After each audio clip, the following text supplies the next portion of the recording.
गर्मी में गरीब बहू का 3 मंजिला ठंडा ससुराल। सुबह के 10 बज रहे होते हैं। कमला हाथ में कलश लेकर तुलसी में पानी डालने के लिए घर से बाहर निकलती है। हाय दैया, मेरे पैर। बाप रे, सुबह के 10 बजे इतनी गर्मी है, दोपहर में क्या होगा। कमला जल्दी जल्दी पौधे में पानी डालती है और तुरंत घर के अंदर आ जाती है। जहाँ विवान पढ़ाई कर रहा होता है तो तनु मोबाइल चला रही होती है। अरे पता है बाहर कितनी गर्मी है, ऐसा लगता है जैसे पैर तो धूप में ही पिघल जाएंगे। घर के बाहर कदम रखना मतलब शेर के मुंह में हाथ डालने जैसा है। ये सुनते ही सभी हंस पड़ते हैं और अखबार पढ़ रहे रामप्रसाद कहते हैं, अरे अगर नहीं होता है तुमसे पूजा पाठ तो छोड़ दो ना, रोज रोज बिना मतलब के रीति रिवाज क्यों निभाना।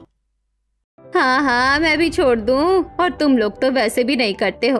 फिर तुलसी का पौधा मुरझा जाएगा। खुद तो कुछ करना नहीं है, मैं करती हूँ तो उसमें भी ताने मारते हैं। माँ, क्या फायदा पूजा करने का जब ध्यान भगवान पर नहीं बल्कि गर्मी पर हो। चुप कर तू, गर्मी में भी पूरा पूरा दिन नहाती नहीं है और आई बड़ा मुझे ज्ञान देने वाली। तुम लोगों का बस चले तो पूजा पाठ से नाता रिश्ता ही तोड़ दो। कमला की बात सुन सभी हंस पड़ते हैं और कमला सभी के पास पंखे के सामने जाकर बैठ जाती है। वहीं किचन में, हे भगवान, इतनी गर्मी है, खाना बनाना भी पहाड़ तोड़ने जैसा लगता है। किचन में खाना बनाना मतलब पसीने से नहाना है। शनाया पसीने से लथपथ होकर किचन में काम कर रही होती है। दरअसल पूरा परिवार गर्मी से परेशान होता है, लेकिन आपस में प्यार और अच्छे बॉन्ड की वजह से उनके बीच हंसी मजाक कभी नहीं रुकता। इसी तरह फिर रात को जब आरव घर आता है, अरे आ गए जी आप, हाथ मुंह धो लीजिए, मैं अभी आपका खाना निकाल देती हूँ। शनाया की बात सुनकर आरव हाथ मुंह धोकर आता है और शनाया सभी का खाना निकालती है। लेकिन तभी थाली में सूखी रोटी और दाल देखकर तनु तुरंत मुंह बना लेती है। ये क्या भाभी, एक तो पहले हम गर्मी से परेशान हैं, ऊपर से रोज रोज ये बोरिंग खाना। जो मिल रहा है चुपचाप यही खा लो। गर्मी की वजह से ये खाना भी घर में आना मुश्किल हो गया है। क्या हुआ भैया, आप तो कभी गुस्सा नहीं करते, आज इतना गुस्सा कैसे? आपका काम ठीक चल रहा है ना? क्या बताऊं यार, फैक्ट्री का लॉस होने की वजह से मुझे नौकरी से निकाल दिया गया है। अब न जाने इस गर्मी में मैं नया काम कहां से ढूंढूंगा। भैया आप परेशान क्यों हो रहे हैं? जरूर कोई नया काम मिल जाएगा, और फिर हम लोग भी तो है ना मदद करने के लिए। हाँ भैया, आप परेशान मत होइए, हम है ना आपके साथ। सभी आरव को सहानुभूति देते हैं। फिर आरव सभी के साथ बैठकर खाना खाता है और थोड़ी देर के बाद सभी हॉल में और आरव और शनाया अपने कमरे में सोने चले जाते हैं। क्या हुआ शनाया, तुम अभी तक जाग क्यों रही हो? सो जाओ। वो मैं ये सोच रही हूँ कि जब तक आपको काम नहीं मिलता है तब तक क्यों ना हम बाजार में सब्जियाँ बेचें। क्या सब्जी? लेकिन उसे बेचने के लिए भी पहले इन्वेस्टमेंट करना पड़ेगा। हम सब्जी कहाँ से खरीदेंगे, ठेला कहाँ से लाएंगे, और बाकी सारी चीजें कैसे मैनेज होंगी? अगर हम किसी चीज को शिद्दत से चाहते हैं तो पूरी कायनात मिलकर हमें उससे मिलवाने में लग जाती है। आप सब कुछ मुझ पर छोड़ दीजिए, मैं संभाल लूंगी। शनाया की बात सुनकर आरव हामी भर देता है और फिर अगले दिन शनाया ये बात अपने देवर और ननद को बताती है। मुझे पता ही था भैया, आप परेशान हो और भाभी अपना दिमाग न चलाए, ऐसा तो हो ही नहीं सकता। हाँ, मैं भी यही कहने वाला था। वैसे भाभी, आपने जो आइडिया सोचा है ना वो तो अच्छा है, लेकिन हम सब्जियां कहाँ से खरीदेंगे? हम सुबह सुबह दूर बड़े वाले सब्जी मार्केट में जाएंगे जहाँ सब्जी सबसे ज्यादा सस्ती मिलती है, और वहाँ से सब्जी खरीद कर ठेले पर रखकर गली गली में बेचेंगे। वाह भाभी, आपने तो पूरा आइडिया ही सोच लिया है। अगर सब तैयारी है तो फिर देर क्यों करनी, हम मम्मी पापा से भी इस बारे में बात करते हैं। शनाया अब सब्जी बेचने के लिए अपने सास और ससुर से परमिशन मांगती है। नहीं बहू, तू पागल हो गई है क्या? ये बहुत मुश्किल है। तुझे पता भी है बाहर कितनी गर्मी बढ़ गई है। हाँ, सब्जी बेचना जितना आसान लगता है उतना होता नहीं है, और फिर लोग तेरी सब्जियां ही क्यों खरीदेंगे? मम्मी जी, घर में खाली हाथ बैठे रहने से अच्छा है कि बाहर जाकर सब्जी बेचने की कोशिश ही कर ले। लेकिन बहू, तू मेरी बात को समझ, घर की गर्मी जीने नहीं दे रही, बाहर क्या हाल होगा तुम दोनों का। मम्मी जी, कुछ पाने के लिए कुछ खोना पड़ता है, सह लूंगी मैं थोड़ी गर्मी, और फिर हाथ पर हाथ रखकर बैठने से तो काम नहीं चलेगा। आरव जी की भी नौकरी चली गई है। ठीक है बहू, अगर तूने फैसला ले ही लिया है तो तू घर का काम या फिर बाहर का काम दोनों एक साथ नहीं करेगी। हाँ बहू, घर का काम मैं और तनु देख लेंगे, तू आरव के साथ सब्जी बेचने चली जाना। Thank you so much mummy ji, आपने मुझे परमिशन दे दी और काम का बोझ भी हल्का कर दिया। सच में मुझे बहुत अच्छा ससुराल मिला है। इतना कहकर शनाया घर के कामों में लग जाती है और अगले दिन सुबह सुबह आरव के साथ उठकर सब्जी मंडी जाती है। एक काम करते हैं, खीरा और टमाटर भी ले लेते हैं, गर्मी में लोग इन्हें ज्यादा खरीदते हैं। ठीक है ले लो, लेकिन मुझे नहीं लग रहा कि हमारा ये काम सक्सेसफुल होगा। तुम्हें क्या लगता है?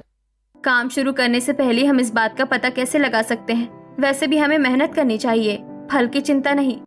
इतना कहकर शनाया आरव के साथ सब्जी खरीदती है और ठेला भाड़े पर लेकर गली गली सब्जी बेचने निकल पड़ती है। सब्जी ले लो, सब्जी, ताजी ताजी सब्जी। अच्छी सब्जी, मीठी सब्जी, ताजी सब्जी, सस्ते में ले जाओ, सस्ते में। ये भिंडी और टमाटर कितने रुपए किलो दिए? ज्यादा नहीं, बस भिंडी 60 रुपए और टमाटर 80 रुपए। हे भगवान, तबा तबा सब्जी है या सोना? गर्मी आते ही सब्जी के भाव तो आसमान छू जाते हैं। मुझे नहीं लेना सब्जी। आरव और शनाया पसीने से लथपथ होकर शाम तक सब्जी बेचते हैं, लेकिन कोई भी ग्राहक सब्जी नहीं खरीदता है और आखिर में परेशान होकर दोनों घर पहुंचते हैं, जहां सभी एक साथ बैठे होते हैं। अरे थोड़ा पंखा मेरी तरफ भी घुमा दो, मैं गर्मी से पिघल जाऊंगा। नहीं नहीं, पंखा तो मेरी तरफ रहेगा, आखिरकार मैं भी तो एक इंसान हूँ। मुझे तो लगा था कि तू कलयुग की शूर्पणखा है। विवान की बात सुन सभी हंस पड़ते हैं। तभी दरवाजे पर खड़े आरव और शनाया पर सभी की नजर पड़ती है। अरे आ गए तुम दोनों। हाँ, तुम लोग भी थोड़ा पंखे की हवा खा लो, वरना धूप में सब्जी बेचते बेचते किसी दिन खुद सब्जी बन जाओगे। कमला की बात सुन एक बार फिर पूरा घर हंसी और ठहाके लगाने लगता है और आरव साथ में शनाया दोनों जाकर पंखे के पास बैठते हैं। माँ, आपने बिल्कुल सही कहा था। बाहर इतनी गर्मी है कि खड़ा रहना भी मौत का सामना करने जैसा लगता है। सच में, आज जैसे गर्मी तो पिछले साल भी नहीं पड़ी थी। हाँ, और फिर घर में भी एक ही पंखा है। भाभी, क्यों ना आज हम सब छत पर सोए? अरे बहू, इसकी सुनकर हाँ मत कर देना, वरना पूरी रात तू सो नहीं पाएगी। हाँ भाभी, मना कर दीजिए, हम सब घर में ही सोएंगे। क्यों, छत पर क्यों नहीं? इतनी गर्मी है, मैं तो छत पर ही सोऊंगी।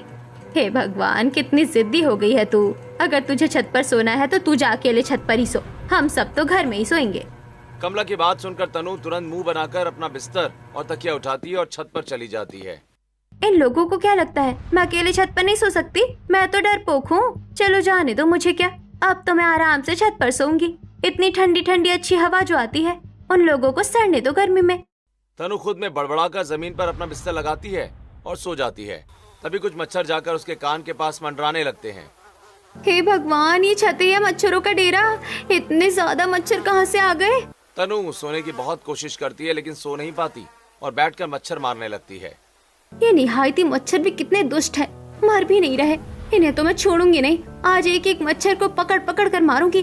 तनु खुद में परेशान होकर मच्छरों को मारते मारते हार मानकर अपना बिस्तर लेकर नीचे आ जाती है, जहाँ सभी हॉल में सो रहे होते हैं कि तभी विवान तनु को देखकर अचानक हंसने लगता है। अरे देखो देखो माँ, आ गई नीचे मच्छरों से खुद को कटवा कर। वैसे ये तेरे बाल हैं या चिड़िया का घोंसला? इतना कहते विवान तेज तेज हंसने लगता है। सभी उठकर देखते हैं, तनु के बाल इरिटेट होने की वजह से पूरे बिखर गए होते हैं और विवान को देखकर तनु परेशान होकर चुपचाप जाकर सो जाती है। इसी तरह दिन बीतते हैं और फिर एक दिन, मुझे नहीं लगता कि हमारी सब्जी बेचने का ख्याल सही है। इतने दिन हो गए आज तक सब्जियां ढंग से नहीं बिकी। आप इतना परेशान क्यों हो रहे हैं? सब्जियां जरूर बिकेंगी। एक काम करते हैं, हम कल किसी और गली में जाएंगे सब्जी बेचने।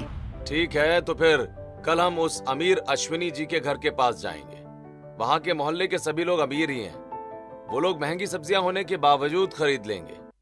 ठीक है, जैसा आपका मन है, हम कल वही चलेंगे। इतना कहकर शनाया सो जाती है और अगले दिन आरव के साथ बड़े अमीर मोहल्ले में सब्जी बेचने पहुंचती है। वहां जाते ही शनाया बड़े बड़े घर और बिल्डिंग को देखने लगती है। क्या लगता है, यहाँ बिकेंगी हमारी सब्जियां? भाई अमीरों का मोहल्ला है और मैंने सुना है कि अमीर लोग आजकल ब्लिंकिट से चीजें मंगवाते हैं ऑनलाइन, तो फिर हमारी सब्जियां कोई क्यों ही खरीदेगा? यहाँ के लोगों के घर कितने बड़े बड़े हैं, काश इतना बड़ा घर हमारा भी होता। क्या हुआ, मैं तब से कुछ ना कुछ कहे जा रहा हूँ और तुम मेरी बातों पर ध्यान भी नहीं दे रही। क्या सोच रही हो? नहीं नहीं, कुछ नहीं। शनाया वहाँ के हर एक घर को बड़े ध्यान से देखने लग जाती है। अब इसी तरह शनाया रोज अमीरों के मोहल्ले में जाकर सब्जी बेचने की कोशिश करती है, लेकिन कभी भी उनकी सब्जियां नहीं बिकती हैं। इसी तरह फिर एक दिन, वैसे शनाया, हम यहाँ कितने दिनों से सब्जी बेचने आ रहे हैं ना, मेरा तो यहाँ के घरों पर एक दिन भी ध्यान नहीं गया। ओह अच्छा। काश हमारा घर भी इतना बड़ा होता, बिल्कुल 3 मंजिला घर जैसा, जहाँ हम सब खुशी खुशी आराम से रह पाते, न गर्मी की झंझट और ना ही जगह की। हाँ, काश ऐसा होता। दोनों आपस में बात कर रहे होते हैं कि तभी बालकनी में खड़ी एक औरत आवाज लगाती है, अरे ओ सब्जी वाले, जरा यहाँ आना तो, देखो जरा तुम्हारी सब्जियाँ कैसी है। सरला की बात सुनते ही शनाया और आरव के चेहरे खुशी से चमक उठते हैं और वो तुरंत बालकनी के नीचे पहुंचते हैं। तुम लोग कल भी आए थे ना यहाँ पर सब्जियाँ बेचने? हाँ काकी, आए थे, बल्कि हम दोनों तो यहाँ रोज ही आते हैं।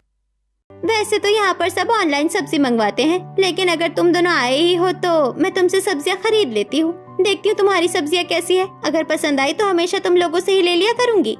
हाँ हाँ, क्यों नहीं, देखिएगा आपको हमारी सब्जियाँ जरूर पसंद आएंगी, मुझे पूरा भरोसा है। इतना कहकर आरव सब्जियाँ तौलने लगता है।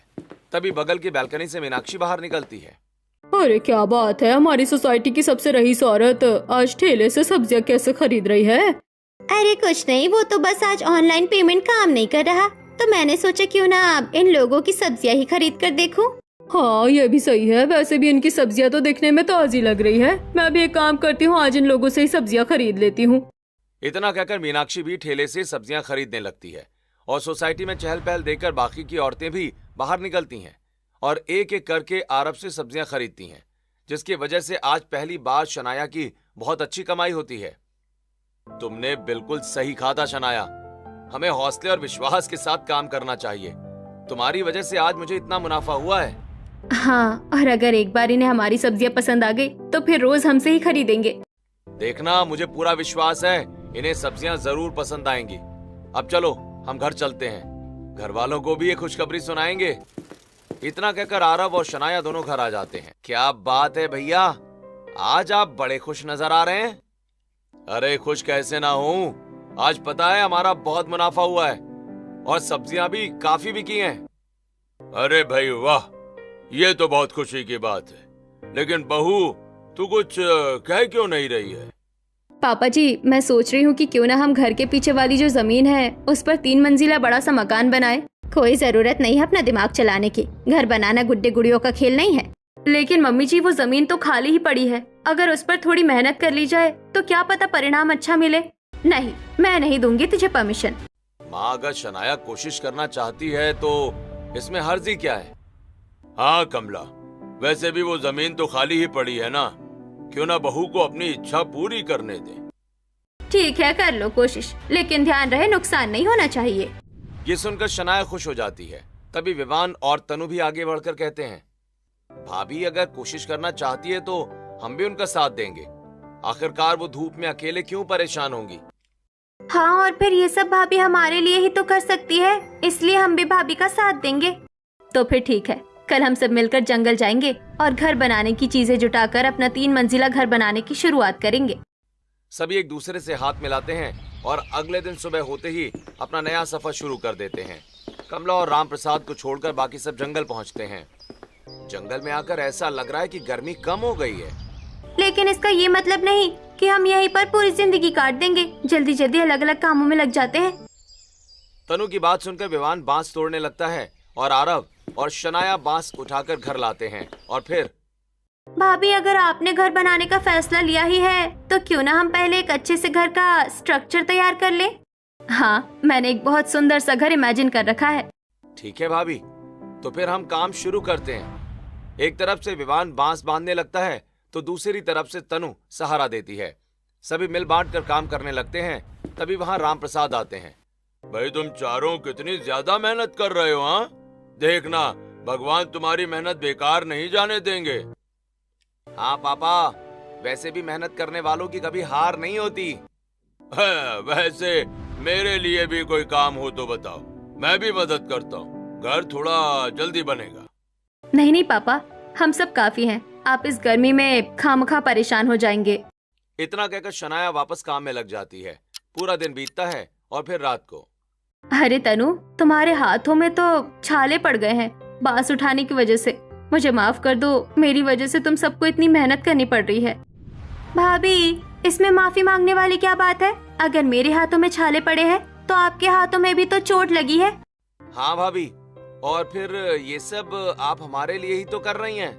सच में मैं बहुत भाग्यशाली हूँ जो मुझे आप जैसी प्यारी ननंद और देवर मिले हैं, जो मुझे हमेशा सपोर्ट करते हैं और मेरा साथ देते हैं। इतना कहकर शनाया अपने देवर और ननद को गले लगाती है। इसी तरह फिर अगले दिन जब सभी वापस से काम शुरू कर देते हैं। बहू, आजकल तुम सब्जी बेचने नहीं जा रही हो? एक काम करो, तुम सब्जी बेचने चली जाओ, मैं तुम्हारे बदले यहाँ मदद करवा दूंगा। लेकिन पापा आप। गांव की मिट्टी में खेल कूद कर बड़ा हुआ हूं बहू, इतनी जल्दी मेरी हड्डियां मेरा साथ नहीं छोड़ेंगी। अभी नहीं बूढ़ा होने वाला हूं मैं। तू जा, मैं मदद करवा दूंगा। रामप्रसाद की बात सुनकर शनाया हल्का मुस्कुराती है और सब्जी बेचने निकल पड़ती है। अब इसी तरह दिन बीतने लगते हैं। धीरे धीरे घर का स्ट्रक्चर तैयार होने लगता है।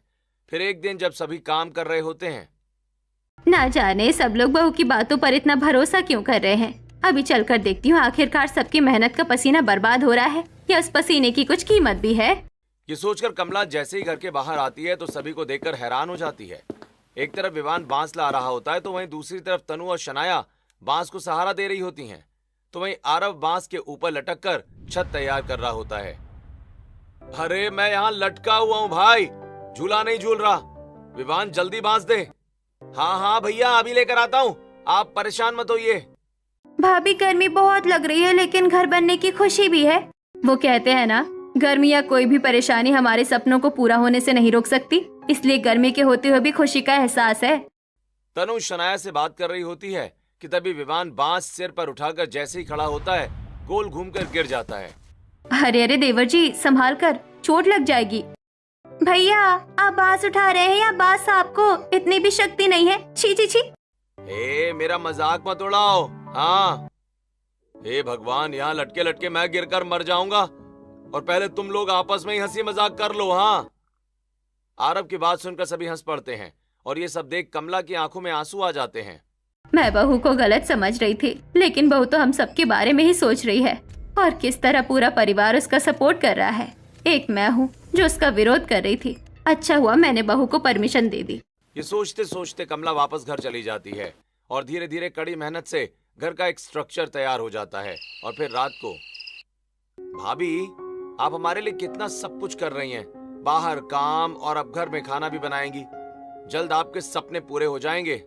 हाँ, बस कुछ दिन की मेहनत और फिर मेरे सपने सच हो जाएंगे। शनाया इतना कहती है कि तभी कमला देवी अपने हाथों में खाने की प्लेट लेकर आती हैं। बहू, आज से जब तक घर का काम खत्म नहीं होता तब तक तुझे खाना बनाने की कोई जरूरत नहीं है। अभी तेरी सास जिंदा है, मैं घर में खाना बनाकर रखूंगी। माँ, लेकिन आप तो भाभी के इस फैसले से खुश नहीं थी। हाँ, लेकिन जब मैंने तुम सबकी मेहनत का फल मिलते हुए देखा तो मुझे मेरी गलती का एहसास हो गया है। अब मैं भी बहू के साथ हूँ। पूरा परिवार खुशी से झूम उठता है। सभी साथ बैठकर खाना खाते हैं और एक साथ सो जाते हैं। लेकिन तभी आगे कुछ ऐसा होता है जिसके बारे में किसी ने सोचा भी नहीं होता है। तो चलिए जानते हैं आखिर अगली सुबह कौन सा नया मोड़ लाती है। इसी तरह फिर अगली सुबह, भाभी भाभी भैया, हे भैया, बाहर हमारा घर सब बर्बाद हो गया। हमारी मेहनत मिट्टी में मिल गई। क्या हुआ देवर जी, आप इतना घबरा क्यों रहे हैं? क्या हुआ? बाहर सब कुछ ठीक तो है ना? नहीं भाभी, सब कुछ बर्बाद हो गया। हमारे सपने सब खत्म हो गए। विवान को इस तरह घबराया हुआ देख पूरा परिवार बाहर आ जाता है और दिन रात मेहनत करके बनाए गए स्ट्रक्चर को टूटा पाता है। ये किसने किया? हमने इतनी मेहनत से बनाकर तैयार किया था। नहीं नहीं, ऐसा नहीं हो सकता। हमारी मेहनत मिट्टी में नहीं मिल सकती। ये सब किसकी वजह से हुआ है? कौन है इसके पीछे का जिम्मेदार? सभी परेशान खड़े होते हैं। तभी बगल की पड़ोसन सुमित्रा आती है। अरे बेटिया रो मत, ये सब किसी और ने नहीं बल्कि कल रात 2 गाय आई थी, उन्होंने गिरा दिया है। मैंने खुद अपनी आंखों से देखा है। मैंने सोचा तुम लोगों को जगा दूं, लेकिन तब तक सब बर्बाद हो चुका था।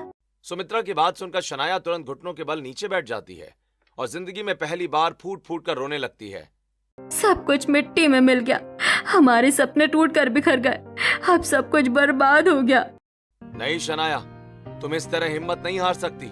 तुम ही कहती थी ना कि अगर हम एक बार गिरते हैं तो 1000 बार खड़े भी हो सकते हैं। सब खत्म हो गया। अब हम दोबारा अपना घर नहीं बना पाएंगे। मेरा 3 मंजिला मकान बनने का सपना कभी पूरा नहीं हो पाएगा। शनाया फूट फूट कर रो रही होती है। तभी कमला देवी शनाया के पास जाती हैं और उसके सिर पर हाथ रखती हैं। बहू, तू इस तरह हार नहीं मान सकती। अगर तू टूट कर बिखर गई तो हम सबका क्या होगा? हाँ भाभी, आप ही हम सबका सहारा है, हमारी हिम्मत है। आप इस तरह हार नहीं मान सकती। हम फिर मेहनत करेंगे। इस बार घर इस तरह बनाएंगे कि तूफान आने से भी घर ना टूटे। हाँ बहू, इस बार घर सिर्फ मेहनत और प्यार से नहीं, मजबूती और विश्वास से बनाएंगे। तू हार मत मान। आखिरकार हार कर जीतने वाला ही असली बाजीगर कहलाता है। हम फिर से शुरुआत करेंगे। सभी की बातें सुनकर शनाया अपने आंसू पोंछती है और दोबारा आगे बढ़ने की ठान लेती है। इस बार सब्जी बेचना छोड़कर पूरा परिवार घर बनाने में लग जाता है। इस बार घर सिर्फ रहने के लिए नहीं, बल्कि अपना सपना समझकर बनाएंगे। सिर्फ बांस नहीं, इस बार मिट्टी का भी इस्तेमाल करेंगे। हाँ भाभी, मैं और आप मिट्टी लेने चलते हैं। बड़े भैया और विवान भैया दोनों बांस ले आएंगे। तनु की बात सुनकर पूरा परिवार ठीक ऐसा ही करता है। इस बार घर सिर्फ बांस से नहीं, बल्कि बांस और मिट्टी की मजबूती के साथ तैयार किया जाता है। साथ ही घर में बैल्कनी भी बनाई जाती है। अरे शनाया, तुम बैल्कनी के लिए इतनी जगह क्यों छोड़ रही हो? बैल्कनी तो छोटी ही होती है ना। अगर बालकनी छोटी बना दी तो मैं आगे का जुगाड़ कैसे करूंगी? अच्छा, मतलब मेरी पत्नी घर बनाने के बाद भी शांत नहीं बैठेगी। जरूर तुम पिछले जन्म में इंजीनियर रही होगी। आरव की बात सुन सभी मुस्कुराने लगते हैं। अब इसी तरह दिन बीतता है और फिर एक दिन। शनाया, हमारी जमीन छोटी है और इस जमीन पर सिर्फ 2 मंजिला घर ही बन सकता है। अगर 3 मंजिला घर बनाएंगे तो कानूनी कार्रवाई हो सकती है। तो क्या 3 मंजिला घर बनाने का मेरा सपना अधूरा रह जाएगा? नहीं बहू, मैं तेरे सपनों को अधूरा नहीं रहने दूंगी। हम अपना असली घर तोड़कर वहाँ की भी जमीन इस्तेमाल कर लेंगे। लेकिन मम्मी जी, हम घर बनने तक रहेंगे कहाँ? और फिर रसोई, उसका क्या होगा? बहू, उसकी चिंता तू मत कर। हम अपनी रसोई कुछ दिनों के लिए आंगन में शिफ्ट कर लेंगे। वही खाना बनाएंगे और वही खाएंगे। कमला की बात सुनकर पुराने घर को तोड़ दिया जाता है और रसोई का सामान आंगन में शिफ्ट कर लिया जाता है। सच में खुली हवा में खाना बनाने में मजा भी आ रहा है और गर्मी भी कम ही लग रही है। कहते हैं ना माँ, जो होता है अच्छे के लिए होता है। अगर अभी आप किचन में खाना बना रही होती तो पसीने से नहा लेती। इसी तरह दिन बीतते हैं। सभी कड़ी मेहनत करते हैं और खून पसीना एक करके हिम्मत, विश्वास और साथ ही अपनों के साथ और आशीर्वाद से शनाया पूरे 1 महीने में अपना 3 मंजिला घर बनाकर तैयार करती है। फाइनली हमारा 3 मंजिला बैल्कनी वाला घर बनकर तैयार हो गया है। हाँ भाई हाँ, और ये सब सिर्फ और सिर्फ बहू की वजह से हो पाया है। तभी तनु शनाया को और विवान आरव को गले लगा लेता है। सच में भाभी, आज हम छोटे से घर से सीधे इतने बड़े 3 मंजिला घर में रहेंगे। मैं बहुत ज्यादा खुश हूँ। सच में अपनी आंखों के सामने 3 मंजिला घर देखकर ऐसा लग रहा है कि मैं कोई सपना देख रहा हूँ। सच में यार, मुश्किल तो था, लेकिन हम सबने मिलकर कर दिखाया। पूरा परिवार 3 मंजिला घर के बाहर आंखों में आंसू लिए घर को एकटक देख रहे होते हैं। और फिर रात को पूरा परिवार 3 मंजिला घर के अंदर बैठकर पहली बार खाना खाता है। आज खाना खाकर सिर्फ पेट ही नहीं भरा, बल्कि दिल को सुकून भी मिल गया है। हाँ, अब सारी चीजें हो गई है। अब कुछ करने को रह गया है तो आंगन में से सारी रसोई का सामान हमारे नए घर में शिफ्ट करना है। इतने दिनों तक भाभी सब्जियां बेचने नहीं जा रही थी। वो सब्जियां तो रखी रखी खराब हो गई होंगी। आप मुझे दे दीजिए, मैं फेंक दूंगी। अरे नहीं नहीं, उन्हें फेंकने की कोई जरूरत नहीं है। क्यों? अब सड़ी हुई सब्जियों से क्या करोगी तुम? आप बस देखते जाइए। और कुछ करना है तो मेरे लिए कल थोड़ी मिट्टी की व्यवस्था कर दीजिए। शनाया की बात सुनकर सभी सोच में पड़ जाते हैं और खुशी खुशी खाना खाकर अपने अपने कमरे में जाकर सो जाते हैं। फिर अगले ही दिन से शनाया बैल्कनी में बीज बोने लगती है। अब हम सिर्फ सब्जी बेचेंगे नहीं, बल्कि उगाएंगे भी। मतलब भाभी, अब आप खेती भी करेंगी? हाँ, ताकि सभी को ताजी और अच्छी सब्जियां कम दाम में मिल सके। शनाया की बात सुनते ही तनु खुशी से झूम उठती है और नीचे हॉल में बैठे सभी को जाकर ये बात बताती है। क्या सच में? फिर तो बहुत मजा आने वाला है। चलिए भैया, हम भी चलते हैं। हाँ हाँ चलो, मिलकर साथ में बीज बोएंगे। इतना कहकर सब एक साथ बैल्कनी में जाते हैं और एक साथ अलग अलग सब्जियों के बीज बोने लगते हैं। सच में यार, तुम्हारा दिमाग इतना तेज चलता है कि तुमने सड़ी हुई सब्जियों से भी जुगाड़ सोच लिया। अब जुगाड़ कैसे न सोचूं? आखिरकार घर में खुशियां भी तो लानी है। हाँ हाँ मेरी प्यारी पत्नी, देखना तुम्हारे हर जुगाड़ की तरह ये भी जल्द कामयाब होगा। एक साथ सभी बीज बोते हैं और हर दिन सब्जियों का बहुत अच्छे से ध्यान रखते हैं। दिन बीतने लगते हैं और 1 महीने के अंदर अंदर लौकी, करेला, टमाटर, खीरे 3 मंजिला घर की बैल्कनियों में उग जाते हैं। जिसकी वजह से अब आरव ब्लिंकिट पर ऑनलाइन सामान बेचना शुरू कर देता है। वहीं धीरे धीरे घर की सारी परेशानियां दूर होने लगती हैं।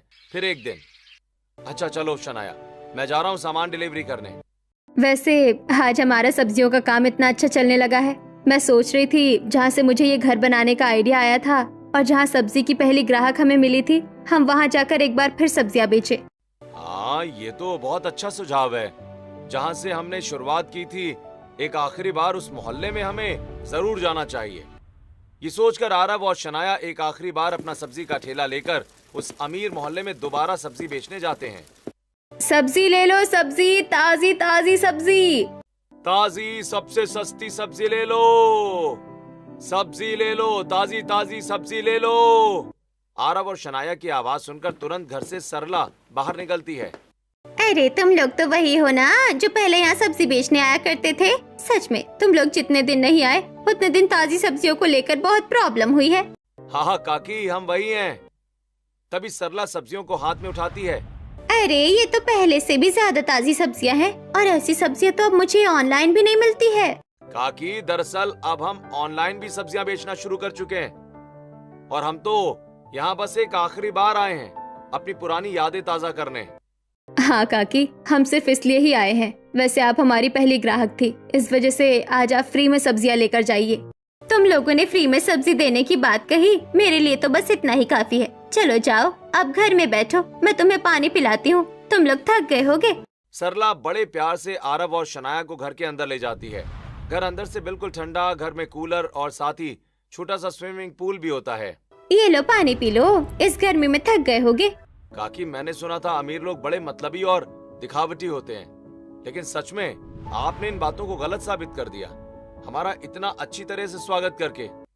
आरव और सरला आपस में बातें करने लगते हैं। वहीं शनाया पूरे घर की एक एक चीज को नोटिस कर रही होती है और थोड़ी देर के बाद वापस आरव के साथ घर लौट जाती है। फिर अगले दिन घास और मटके में पानी लेकर जुगाड़ करना शुरू कर देती है। ये क्या भाभी, आप क्या करी है? इस बार कौन सा नया जुगाड़ निकाला है आपने? अब बस तुम देखते जाओ, जल्दी इस गर्मी से भी हम छुटकारा पा जाएंगे। वैसे तो घर अंदर से हमेशा ठंडा ही रहता है, लेकिन अब पंखे के लिए झगड़ना नहीं पड़ेगा। भाभी, इस मटके और घास से कोई कूलर बनने वाला है या अंतरिक्ष यान? विवान की बात सुनकर सभी हंस पड़ते हैं। दिन बीतते हैं और 3 दिन के बाद कड़ी मेहनत से शनाया एक जुगाड़ू कूलर बनाकर तैयार करती है, जिसकी हवा खाते ही सब पंखे और एसी को भूल जाते हैं। वाह शनाया, तुमने तो घर में ही जुगाड़ू कूलर बना दिया यार। सच में, ऊपर से बहू का बनाया हुआ कूलर किसी एसी से कम नहीं लग रहा है। एक वो वक्त था जब हम एक पंखे के लिए झगड़ा करते थे और आज 3 मंजिला घर में बैठकर कूलर की हवा खा रहे हैं। रामप्रसाद की बात सुनकर सभी भावुक हो जाते हैं, लेकिन शनाया का दिमाग चलना बंद नहीं होता। अगले ही दिन शनाया छत पर जाकर एक छोटा सा स्विमिंग पूल बनाने लगती है। मुझे मिट्टी और लकड़ियों से एक ढांचा तैयार करना है और फिर बस पानी की व्यवस्था। उसके बाद अमीरों वाला स्विमिंग पूल बनकर तैयार हो जाएगा। इतना कहकर शनाया अकेले ही लकड़ियों का ढांचा तैयार करती है और पानी के पाइप से उसके अंदर पानी भरकर एक छोटा सा स्विमिंग पूल तैयार करती है। अब हम भी अमीरों की तरह स्विमिंग पूल में नहाएंगे। हाँ, और गर्मी हमारा अब कुछ नहीं बिगाड़ पाएगी, क्योंकि हमारी भाभी ने गर्मी से बचने के हर तरीके ढूंढ निकाले हैं। सच में, आज से हम गरीबों वाली नहीं, अमीरों वाली जिंदगी जिएंगे। लेकिन तू क्यों खुश हो रही है? कुछ दिनों बाद तो तेरी शादी हो जाएगी और फिर इस पूरे घर पर मैं अकेले राज करूंगा। हाँ हाँ। दोनों भाई बहन आपस में झगड़ने लगते हैं। फिर रात को बैल्कनी में पूरा परिवार लहराती सब्जियों को देख रहा होता है। सच में बहू, तूने सिर्फ घर नहीं बदला बल्कि हमारी जिंदगी बदल कर रख दी है। सच में भाभी, आप वर्ल्ड की बेस्ट भाभी हैं। आपने हमारे लिए 3 मंजिला ठंडा घर बनाकर तैयार किया है। सच में शनाया, मेरे टूटने पर तुम मेरा सहारा बनी, हिम्मत हारने पर तुम मेरा हौसला बनी और आज तुमने हम सबके सपने पूरे कर दिए। ये सब कुछ तुम्हारी वजह से हो पाया है। बहू, तू कहती थी ना कि तू बड़ी नसीब वाली है जो तुझे इतना अच्छा ससुराल मिला है। बहू, आज मैं तुझसे कहती हूँ, जरूर हमने पिछले जन्म में कोई अच्छे कर्म किए होंगे जो मुझे तुझ जैसी बहू मिली है। भगवान करे ऐसी बहू हर घर में जाए और घर को स्वर्ग बना दे। इतना कहकर कमला आंखों में खुशी के आंसू लिए शनाया से गले मिलती है और इस तरह पूरा परिवार गरीबी और गर्मी से छुटकारा पाकर अपने नए घर में रहने लगता है और खेती की वजह से सब्जियों का बिजनेस भी कामयाब हो जाता है। तो दोस्तों, कैसी लगी आपको ये कहानी हमें कमेंट बॉक्स में जरूर बताएं।